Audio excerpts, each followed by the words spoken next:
dama comprendre en tant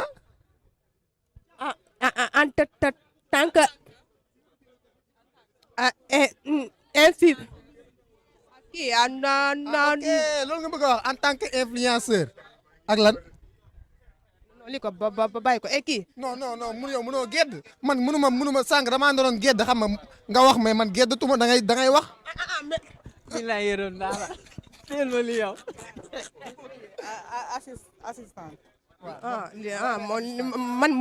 ngay wax sa bopp moom mu lay jottali parce que man li nga wax man munuma kaa comprendre waa léegi ma doon question bul gedd man sànq naroon naa gedd mais geddu ma mais li wax mënoo ko comprendre ok nee na ba xam li mu wax munuma koo comprendre léegi mu lay bàyyi nga dem ok da may bàyyi ma dem wala du noonu kii li non non bul gedd waxal rek ku nga coupé coupé coupé on va dire coupé coupé waaw